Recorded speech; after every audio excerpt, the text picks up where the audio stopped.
The fire in Gideon Marbury's study had burned down to a sullen red glow, and the three men seated at the great oak desk had not troubled to call for more coal. Outside, the October dusk pressed flat against the tall windows of Caldern Court, and the candles on the desk threw the faces of the Duke of Caldern, his uncle Lord Bertram, and a man named Price, a proctor from the ecclesiastical courts, into sharp relief against the dark. Price had spread his papers across the leather surface with the unhurried efficiency of a man accustomed to the private dissolution of private arrangements. And Lord Bertram was reading the settlement figure aloud for the third time, turning it like a coin to examine both its faces. Gideon sat with his hands flat on the desk and listened, and if anything in his expression betrayed discomfort, it was only the faint tightening at the corner of his jaw, the kind of thing a man learns to still over 9 years of practice. The figure was modest. It was, Bertram said, generous under the circumstances. Price agreed without looking up. Gideon said nothing, because Bertram's voice filled a room efficiently enough without his assistance. The boy remains at Caldern, naturally, Bertram said, turning a page. That is not a point of negotiation. It is a point of law and of sense. The child is the heir, and the heir belongs to the estate. Price made a small mark on his document. The custody clause is standard. The mother retains access at intervals to be agreed. Monthly, Bertram said. Interim, supervised. Gideon moved one of his hands from the desk and set it in his lap. That was all. The clock on the mantelpiece had just begun its half-hour chime when the door opened and a footman entered. Not hesitantly, but with the particular walk of a man delivering something he does not understand and is therefore not afraid of. He crossed to the desk and set a sealed letter in front of Gideon. The seal was plain wax, impressed with a simple device Gideon did not recognize. The return address, written in a clear, practiced hand, named a Mr. Tobias Hawes, attorney at law, Ludwell. Bertram had not stopped speaking. He was explaining the timeline for discretion, the announcement to be made in the spring, after the petition was heard quietly in chambers, after the county had been prepared with the appropriate groundwork of sympathetic murmur. Gideon broke the seal. He read the letter once. He read it again, more slowly, and the color that left his face in the first reading did not return in the second. The letter was brief, professionally precise, and entirely without sentiment. It informed His Grace, the Duke of Caldern, that the Duchess of Caldern, Susanna Marbury, née Hale, had lodged a petition for judicial separation and separate maintenance with the appropriate court. That the petition named specific grounds including financial mismanagement of the Marbury Trust and the documented exclusion of the Duchess from decisions pertaining to the marital household and the education of the heir, and that a sealed deposition concerning the Marbury family settlement, its terms, its origins, and the circumstances under which the previous holder of the title had been displaced, was held by Mr. Hawes against any legal attempt to remove the child Robin Marbury from his mother's custody without her written consent, given before a magistrate, freely and without coercion. Price was still writing. Bertram was still speaking. Gideon set the letter on the desk. Bertram saw his face and stopped mid-sentence. He reached across and took the letter before Gideon could speak, which was not difficult, because Gideon was not speaking. Bertram read it standing up, and the change that passed over him was not pallor, but something harder. The look of a man who has made a careful calculation and found an error he cannot immediately locate. Who in God's name advised her? Bertram said. Gideon's voice, when it came, was quiet and entirely flat. No one, he said. That is the point. Price looked up from his papers for the first time. He looked at the letter, still in Bertram's hand. He looked at Gideon. Then, with the deliberate economy of a professional man who has learned when a room is finished, He gathered his documents from the desk, aligned them against his palm, and placed them in his leather case. He rose, inclined his head to the Duke without quite meeting his eyes, and left the study without being dismissed. The door closed behind him with a sound that was not loud but was, in the silence that followed, entirely final. Bertram set the letter back on the desk. Gideon looked at it without touching it again. Outside, the last of the dusk had gone, and the windows showed nothing now but the reflection of 2 candle flames, and the unreadable face of a man who had, until approximately 4 minutes ago, believed himself entirely in control of the evening. 4 days before that letter was sent, Susanna Marbury had been placing her husband's correspondence in order. It was a task she had performed every Monday morning for 6 years. Because Gideon's secretary was competent with outgoing letters and careless with incoming ones, and because no one had ever told her to stop.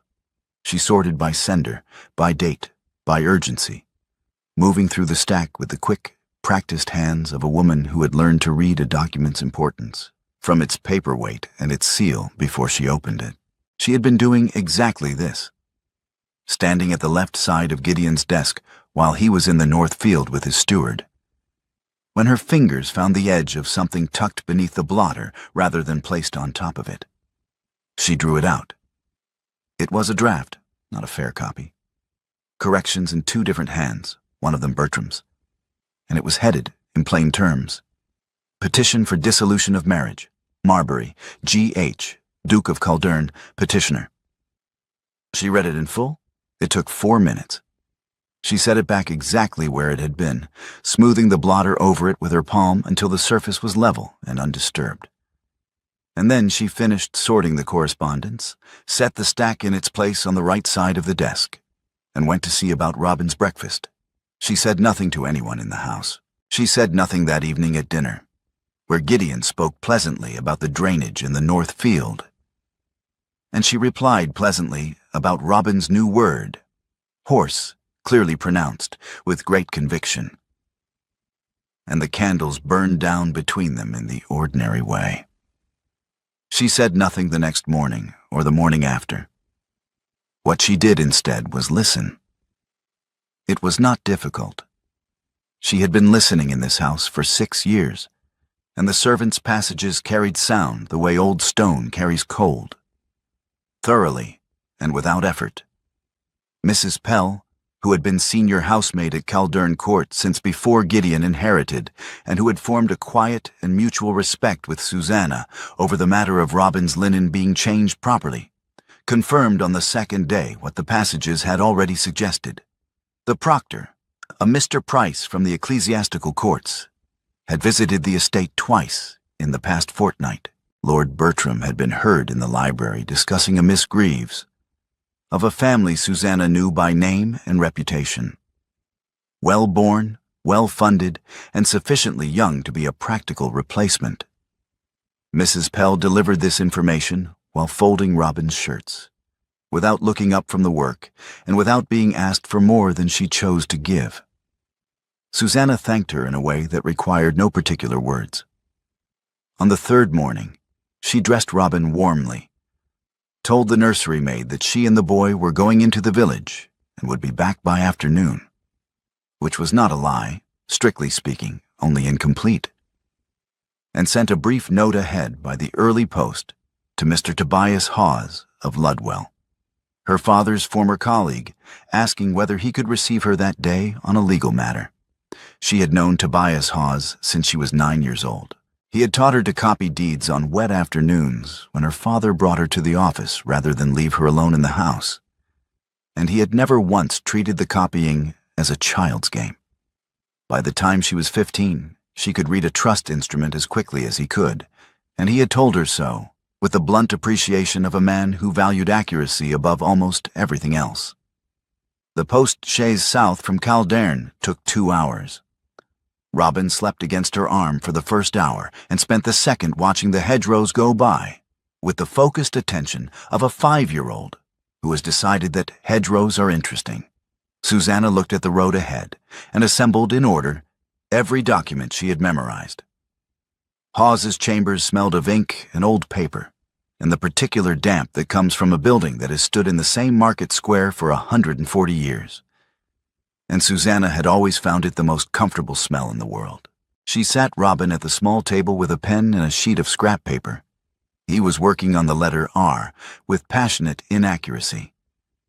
And she sat across from Hawes and told him everything she knew. She named the proctor. She described the draft petition's terms, the settlement figure, the custody clause, the timeline. She told him about the Marbury Family Trust, which she had spent 3 evenings reading in full from the copy lodged with the county solicitor, a matter of public record that no one had apparently thought she would trouble to examine. She told him about the entry she had found in the family register 2 years earlier, in a room she had been given no reason to avoid, in a register that had been left unlocked because no one had imagined she would understand what she was reading. Hawes listened without interrupting. When she finished, he looked at her for a moment with the expression he reserved for documents that were simultaneously more complicated and more useful than expected. "You want the judicial separation, not the dissolution," he said. "Yes," Susanna said, "and separate maintenance, and a sealed deposition held against any attempt to remove Robin. The deposition will need to reference the trust irregularities specifically." "I know what it needs to reference," she said. Hawes picked up his pen.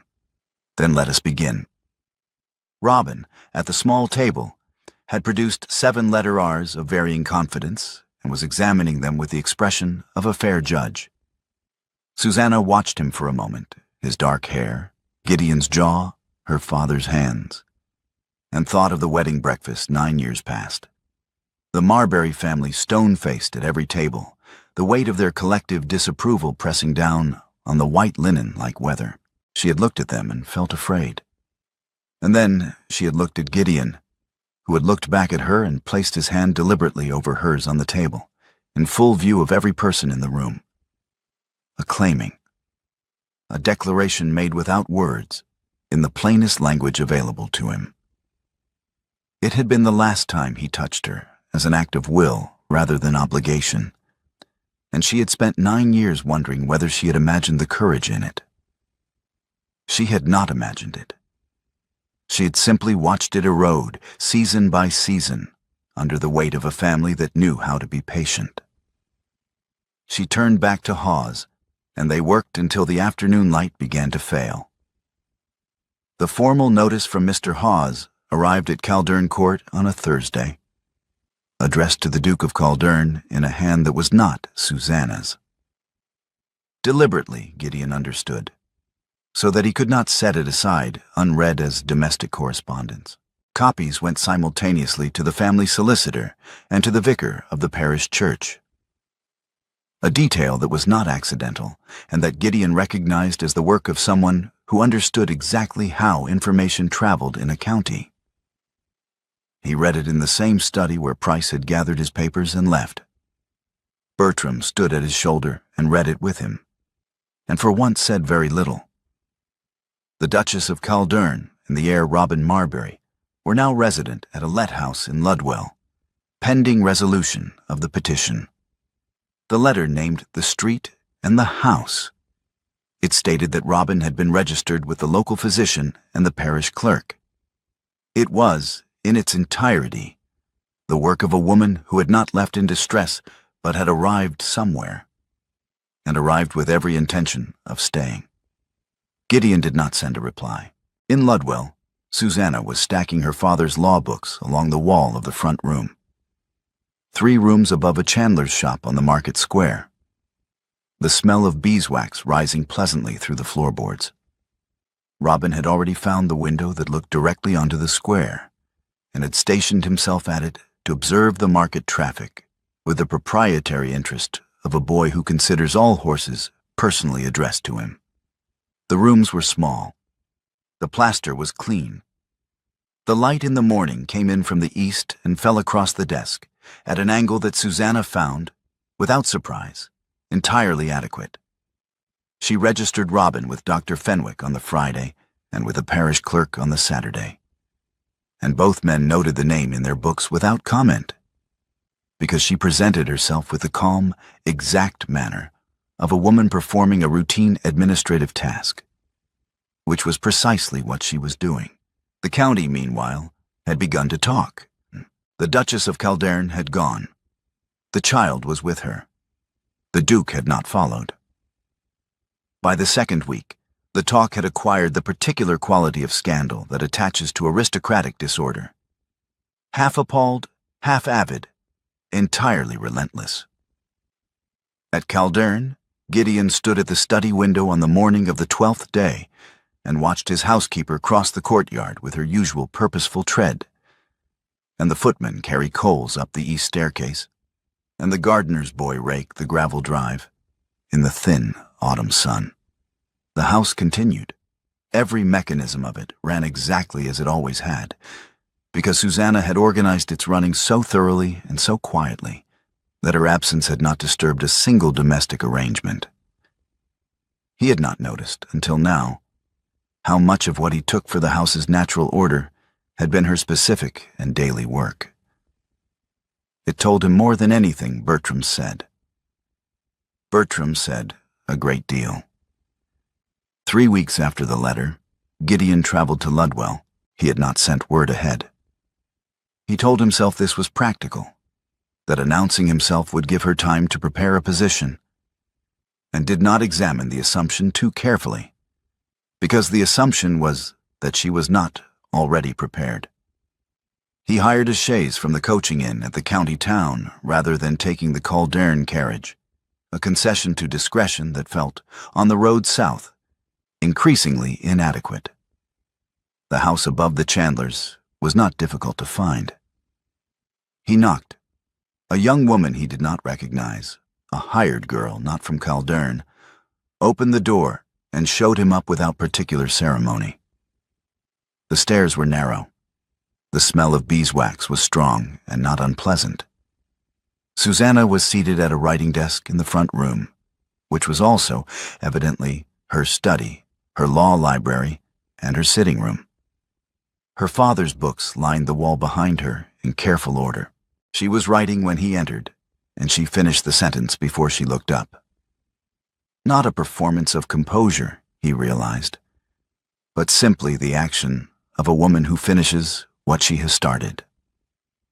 "Gideon," she said, and set her pen down. He had prepared, on the road, a reasonable approach. The settlement figure, which was generous. The schooling arrangements for Robin, which were excellent. A tutor at Caldern for the present years, Harrow in due course. The terms that Hawes could review at leisure and would find, Gideon believed, entirely fair. He began with the settlement figure. Susanna reached into the left-hand drawer of the desk, drew out a clean copy of the petition, and set it on the surface between them. "Read the third clause," she said. He read it. The third clause bound the sealed deposition, which he had known existed in general terms, to any legal attempt to remove Robin from her custody without her written consent given before a magistrate. But it was the specific language of the deposition's contents that stopped him. The trust instrument, named in full, the Family Council Resolution of 1847, the name Lord Bertram Marbury, appearing 3 times. "I was not aware," he began. "No," Susanna said. "You were not." He set the paper down. He tried the schooling arrangements, because he had prepared them carefully and because preparation is what a man reaches for when the ground has shifted. Susanna listened to him with the full, courteous attention she gave to everything, and when he finished, she looked at him steadily.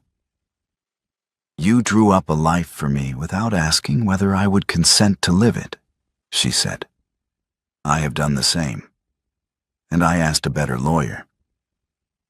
There was no particular heat in it.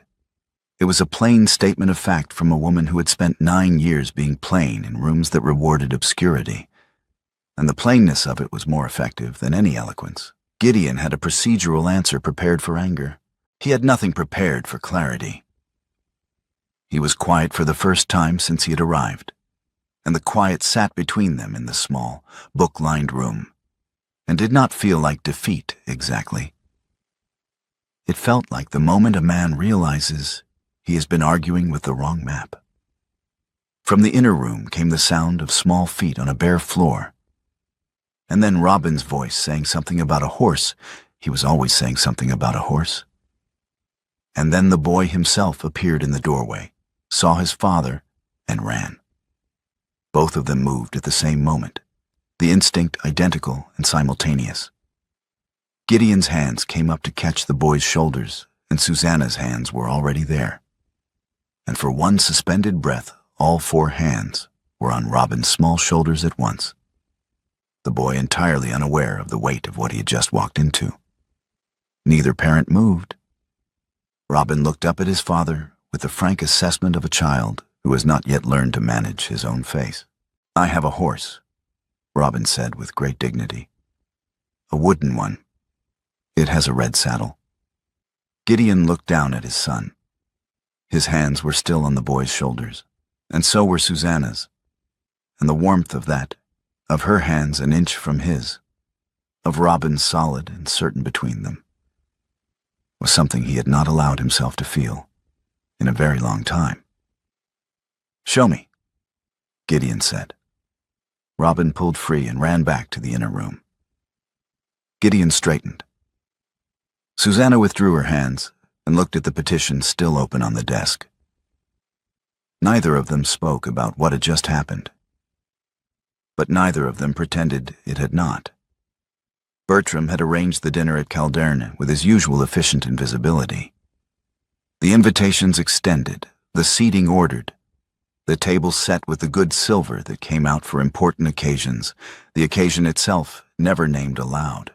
Miss Honoria Greaves arrived with her mother and her quiet, observant face, and sat at Gideon's right hand, and spoke intelligently about the autumn harvest and the new railway proposals and the novel she was reading, and was in every observable way exactly the sort of woman that the Marbury family required and had always required.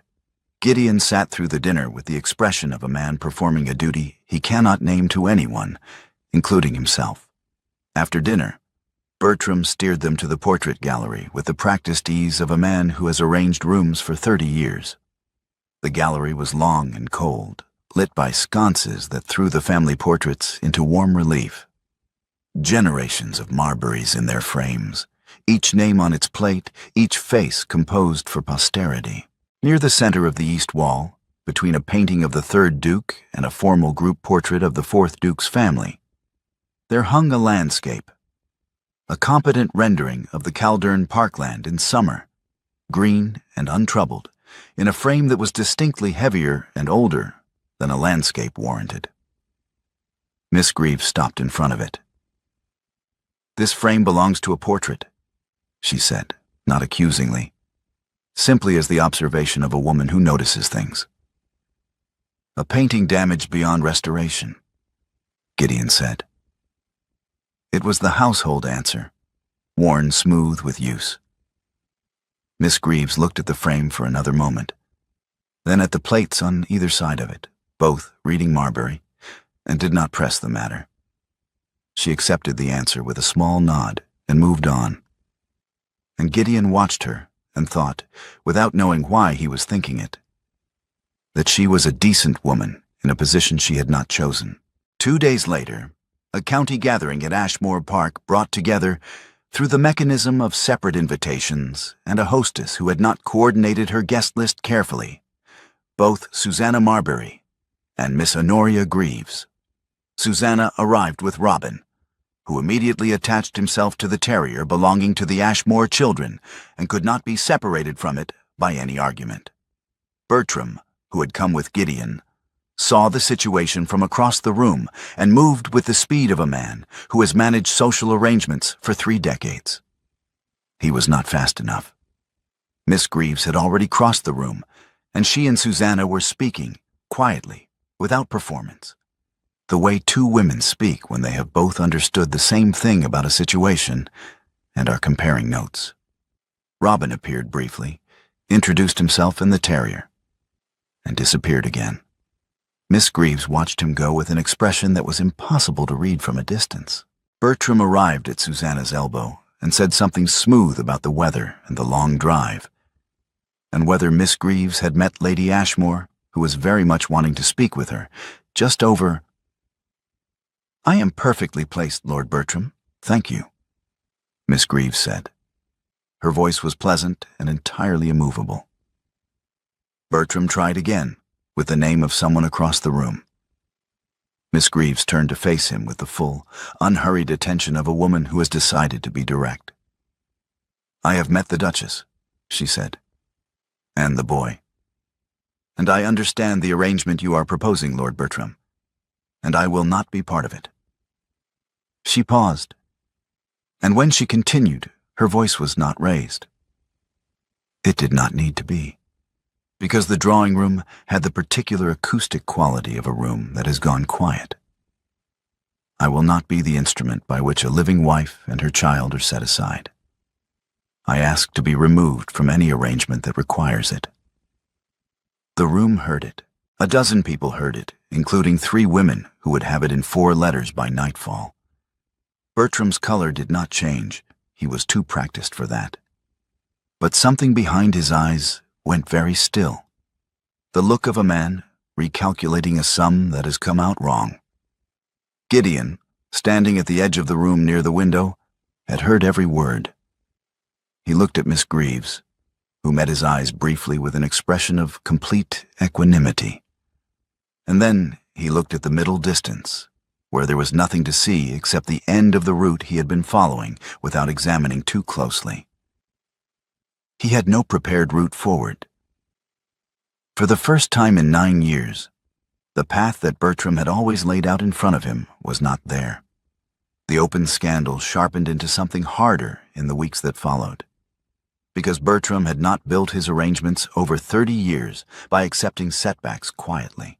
He instructed the family solicitor to issue a legal requisition for the heir's return to Caldern under the father's custodial right, citing the boy's education and the requirements of his station. The requisition was delivered by 2 of the estate's men of business, who arrived at the Ludwell house on a gray November morning with their papers in order, and the particular manner of men who have been told that the matter is straightforward. Gideon arrived at the same moment. He had not been sent for by Bertram. He had been sent for by a note, 3 lines, no salutation, from Mrs. Pell, who had driven through the night from Caldern and whose handwriting, under normal circumstances, was a model of legibility, and was, in this note, not quite steady. He had read it in his dressing room at 6 in the morning and been in the chaise by 7. The 2 men of business were on the step when the chaise arrived. Gideon got down without waiting for the door to be held, and walked to the front of the house and placed himself in the doorway. He did not touch either man. He held out his hand for the requisition, and one of them gave it to him, and he read it aloud on the step in the gray morning light, while the market square went about its business around them. This requisition references the father's custodial right under the common law, Gideon said when he had finished reading. It does not reference the petition for judicial separation currently before the court, which supersedes the common law provision in cases where a sealed deposition has been lodged with the court citing specific grounds. Mr. Hawes anticipated this document. The 3rd clause of the petition's sealed schedule addresses it by name. He refolded the requisition and held it back out. "Return this to Lord Bertram. Tell him his own name appears in the sealed deposition, and that he should consider carefully before pressing the point in open court." The 2 men looked at each other. They took the requisition and left. Susanna had been standing in the interior hallway, Robin's hand in hers, watching through the open door. She did not thank him, and he did not ask her to. He looked at her across the threshold, the narrow house, the market square behind him, the cold morning air between them. And she looked back, and what passed between them was not forgiveness and was not warmth, but it was the first honest acknowledgment they had exchanged in a very long time. He went back to Caldern. Susanna closed the door. Some days later, on a gray afternoon when the gallery at Caldern was empty except for the low sound of the wind in the eaves, Robin escaped his afternoon rest and wandered the long room with the systematic interest of a boy who has decided to examine every painting. Mrs. Pell found him standing in front of the landscape with a heavy frame. "The plate says Marbury," Robin said, studying it. "All the others say Marbury too. But they have faces." Mrs. Pell looked at the covered portrait for a long moment. "Who is underneath the paint?" Robin asked. Mrs. Pell took him back to the nursery and gave him warm milk and said nothing to him about the painting. But that evening, she went to Gideon's study and told him what the boy had asked, standing in the doorway with her hands folded in front of her and her face entirely composed. Gideon sat with it for an hour. Then he went to the family register room. The register was a large leather-bound volume kept in a locked cabinet, whose key had been in his keeping since he inherited. He had not opened it in 4 years. He turned to the entries for the previous generation and found what he had always known was there and had never looked at directly. The name Lord Crispin Marbury, his elder brother, struck through in a different ink from the surrounding entries, a darker, more deliberate stroke, applied after the fact. Beside the struck name, in Bertram's hand, the date of disinheritance. The cause, also in Bertram's hand, unsuitable alliance, estate interest, by resolution of the family council. Crispin had married a woman of no family, a schoolmaster's daughter. He had married her in a church in Derbyshire on a Tuesday in October, and by the following spring his name had been removed from the register, his portrait painted over, his correspondence returned unopened, and he himself had gone abroad with his wife and not come back. He had died in Lisbon 12 years later, estranged and stripped of his name, and Gideon had inherited the dukedom because of it, had always known this, in the way a man knows the thing he has chosen not to examine. He was still standing with the register open in his hands when he became aware that he was not alone in the gallery.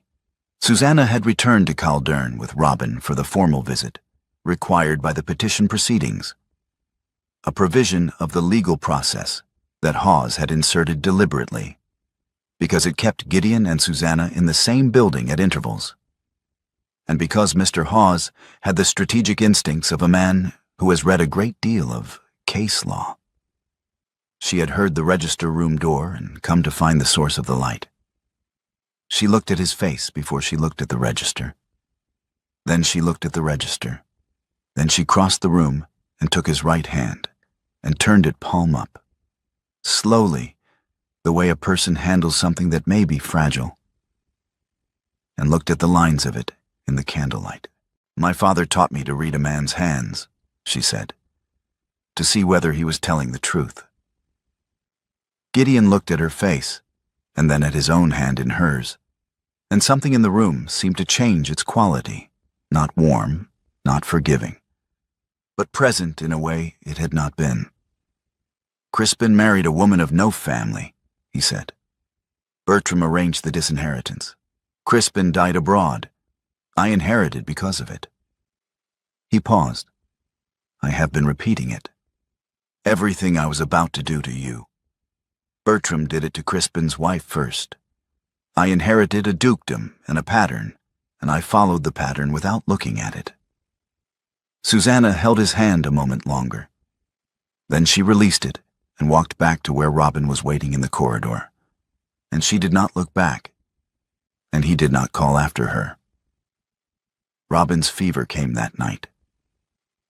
Not the crisis kind, but the kind that sits at 101 and makes a small boy fretful and hot-eyed and in need of both parents without being able to say so.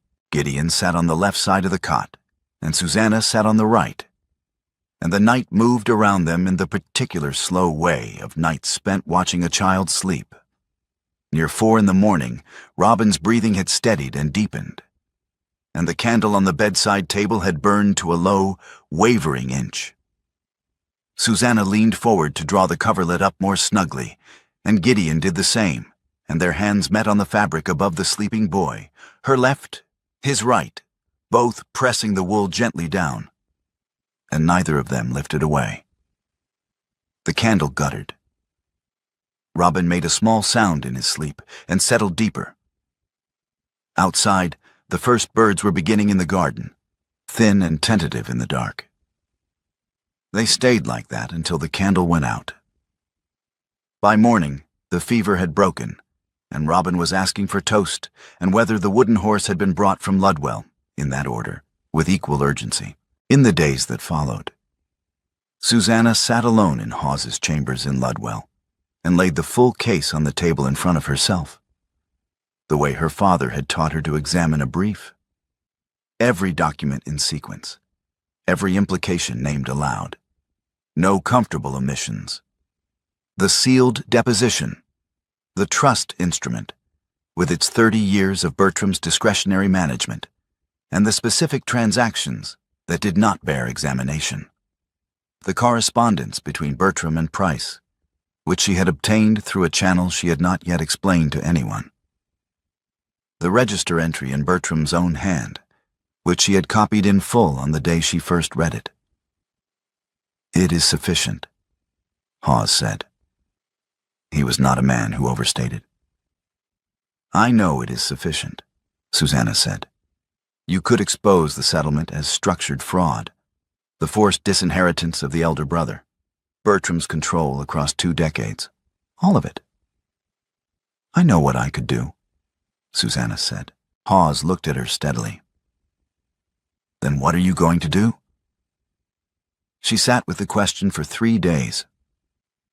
She thought about Crispin Marbury, who had died in Lisbon with his name struck through in a register he never saw. She thought about Robin asking who was underneath the paint.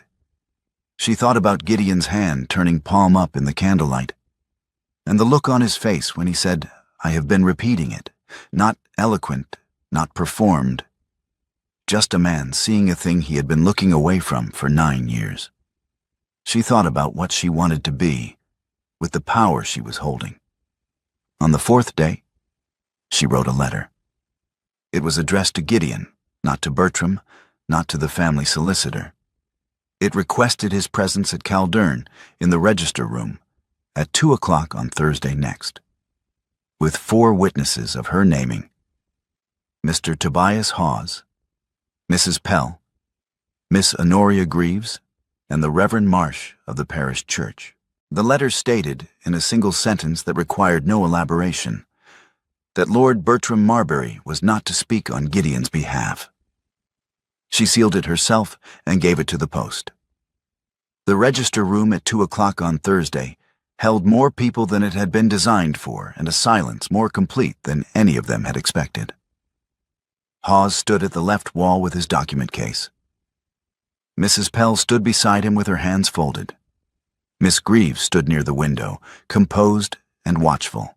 The Reverend Marsh stood at the far end of the table with the expression of a man who has been given incomplete information and is reconstructing the situation from available evidence.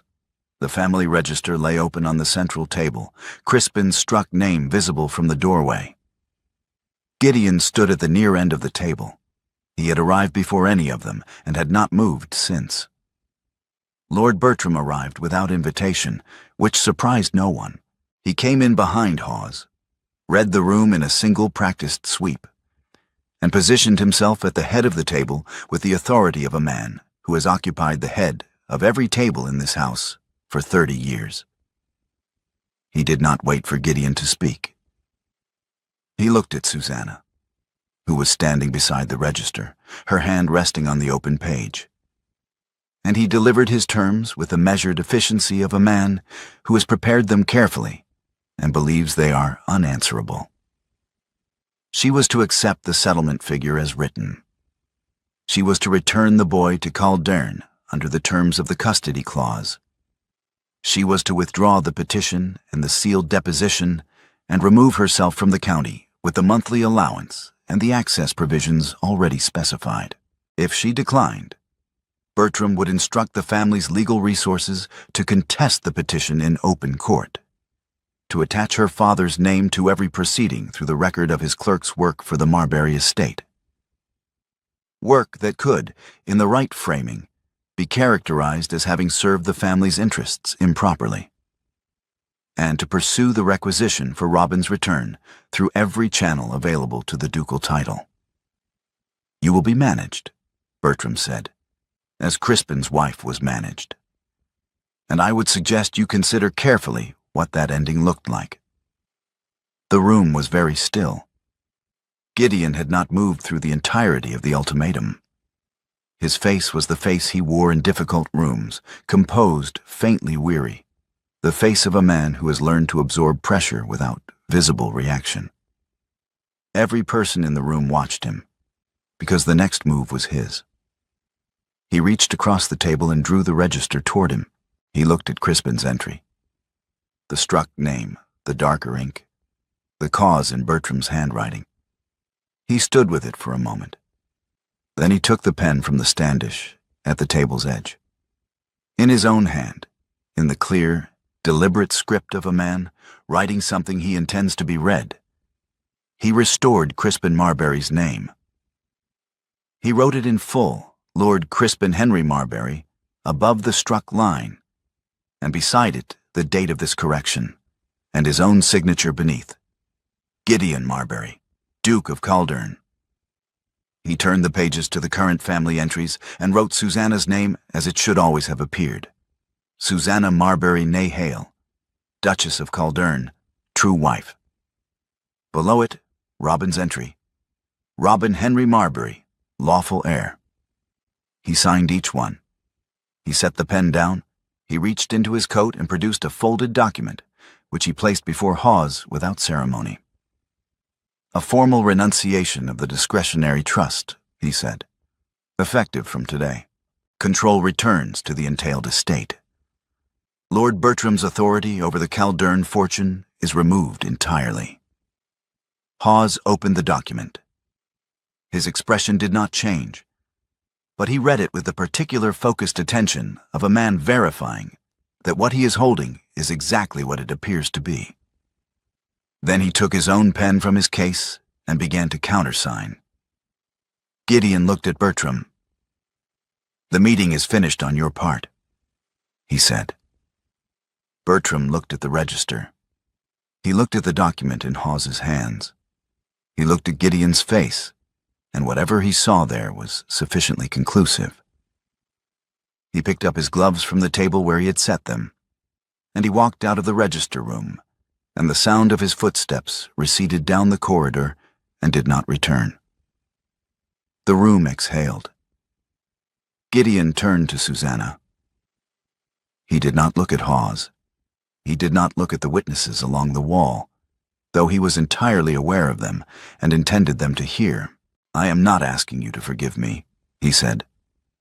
"I am asking for the right to begin again, to court my own wife as I should have done 9 years ago, without my family's instruction and without expecting your answer tonight. I have spent 9 years protecting a name. I would rather protect a person." The room was quiet. Miss Greaves looked at the window. Mrs. Pell looked at her own hands. The Reverend Marsh looked at the register. Susanna looked at the restored entry, Crispin's name written back into the record, Robin's name in Gideon's careful hand, her own name where it should have been from the beginning. She looked at the document Hawes was countersigning. She stood with all of it for a long moment, and the silence in the room was not uncomfortable, but was the kind that belongs to a decision being made properly, without haste. Then she spoke to the room, to Hawes, to Mrs. Pell, to Miss Greaves and the vicar, directly, as she had always spoken in rooms that expected her to be quiet. "I hold sufficient documentation to expose the Marbury family settlement as structured fraud," she said. "I am choosing not to file it.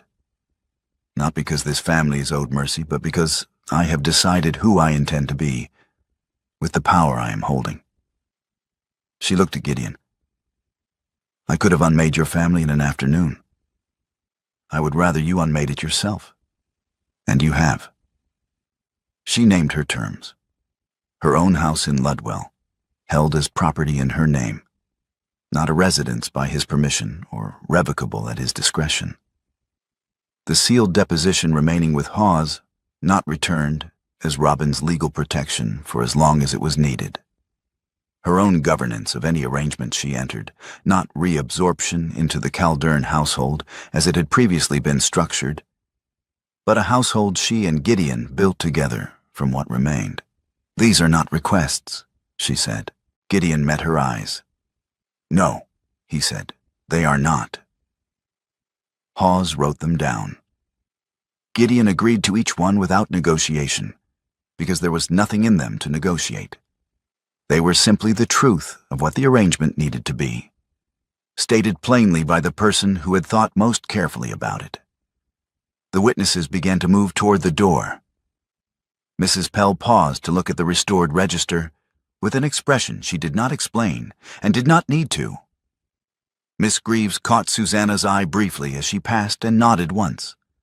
The nod of a woman who has done what she came to do and is satisfied. The Reverend Marsh shook Hawes's hand and said something quiet about the parish records, which would need to be updated. Then the room was empty, except for the two of them. Susanna closed the family register. She stood with her hand flat on the cover, looking at the leather surface, feeling the weight of the book under her palm, the weight of Crispin's name restored, Robin's name secured, her own name written in the only hand that could make it permanent. Gideon stood at the far end of the table and did not move toward her, because he had meant what he said about not expecting her answer tonight. And he was a man learning, slowly and at significant cost, to mean the things he said. Susanna crossed the room to him. She kissed him once, slowly, not a return to what had been, because what had been was not worth returning to, but a beginning of something she was choosing to build with full knowledge of the materials available and their limitations. He did not speak. His hands came up and rested at her waist, careful and still, as though he understood that this was hers to give and his to receive, and that the distinction mattered. Outside the register room, the afternoon light was thinning toward evening, and somewhere in the house, Robin was asking Mrs. Pell about supper, his voice carrying the clear, carrying quality of a child who has no reason to lower it. The spring that followed was spare and quiet, as springs are after difficult winters. Bertram was gone from Caldern, gone from the county, gone from the correspondence, gone from the rooms where his voice had been the primary sound for 30 years. The trust was dissolved, the fortune smaller than it had been in a generation, the estate unglamorous and honest and entirely Gideon's to manage for the first time in his adult life. He made mistakes in the management and corrected them, which was a new experience, and found it less terrible than he had expected. The Ludwell house remained in Susanna's name. She spent Tuesdays and Thursdays there, working with Hawes on cases that had nothing to do with the Marbury family. A widow's pension dispute, a tenant's unlawful eviction, the kind of work her father's colleague had always done and had always known she could do. Gideon did not ask her about the cases. She told him about them anyway, over dinner, and he listened with the focused attention of a man who is learning that listening is a skill he was never taught and is now acquiring deliberately. The family register stood open on the library desk at Caldern. Turned to the page where Crispin's name had been restored. Susanna's father's law books were shelved along the ducal library wall between the estate ledgers and the agricultural surveys. And no one remarked on this because there was no one left at Caldern who would have thought it remarkable on a morning in April, when the garden was doing its tentative best and the light came in low and gold through the east windows. There were 2 cups of tea on a single tray on the library table, and Robin's small boots stood side by side at the garden door, where he had left them before running out in his stockings to investigate something urgent in the kitchen garden. And the morning was ordinary and unhurried and entirely, specifically theirs.